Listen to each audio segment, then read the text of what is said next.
Après les sports, l'actualité de la santé maintenant avec le docteur Kirzak. Les pharmaciens Giffard, au cœur de votre santé, vous présentent l'Info Santé. Bonjour Gérald. Bonjour Samuel, mais non, on est tous là pour danser avec lui. Ben oui, c'est vrai, vous avez raison. On vous retrouve tout à l'heure à 11h30 dans Questions de santé. Aujourd'hui, vous nous parlez de l'hypertension artérielle. Pour commencer, Gérald, qu'est-ce que l'hypertension artérielle ? C'est trop de pression à l'intérieur des artères. Cette pression et les chiffres sont trop élevés. C'est un peu de la plomberie, vous savez, le cœur, il va envoyer le sang avec une certaine pression dans les tuyaux, dans les artères. Et il y a un chiffre qui est le chiffre de la pression maximale quand le cœur va aller chasser ce sang. C'est le premier chiffre que le médecin va vous donner. Et puis quand les tuyaux, les artères se relâchent, il y a un deuxième chiffre, c'est la pression minimale. Ces chiffres, ils sont en millimètres de mercure. Quand le médecin vous donne 12,7, c'est pas 12,7, mais c'est 12 de pression max et 7 de pression minimale. Et l'hypertension artérielle, c'est quand ces chiffres sont supérieurs à 14 pour la pression maximale et à 9 pour la pression minimale.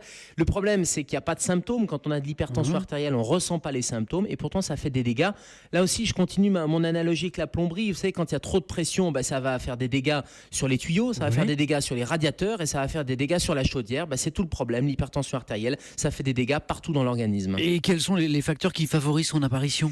Alors, il y a déjà une hypertension artérielle avec une certaine cause. 10% des cas, il y a une maladie rénale qui est la cause de l'hypertension artérielle. Donc, il faut chercher cette maladie, mais dans 90%, elle est dite essentielle. Il n'y a pas de cause. Par contre, il y a des facteurs de risque. L'alimentation, trop de sel, le manque d'activité physique, le surpoids, le tabac, ce sont autant de facteurs qu'on va pouvoir contrôler. Et puis, un petit truc, quand on mange trop de réglisse, par exemple, ça fait monter les chiffres de pression artérielle. Si on est affecté, comment on peut réguler cette hypertension ? Eh bien, déjà, il faut s'en apercevoir. Et donc, le message et le conseil du jour, ça serait d'aller se faire dépister. Voilà pourquoi votre médecin, il vous prend l'attention régulièrement. Deuxièmement, ce sont les mesures hygiéno-diététiques, parce que la bonne nouvelle, c'est qu'il n'y a pas besoin forcément de médicaments. 30 minutes d'activité physique par jour, diminuer le poids, diminuer le sel, ça peut suffire à réguler ces chiffres. Et puis, si ça ne suffit pas, là, on va passer au traitement. Et ce sont des médicaments qui sont parfois des médicaments qu'on prend à vie. Mais on parlera de tout ça à 11h30 dans Questions de santé. C'est bien noté. Merci beaucoup, docteur Kirzak. Et on se retrouve également demain matin dans Europe 1. Bonjour.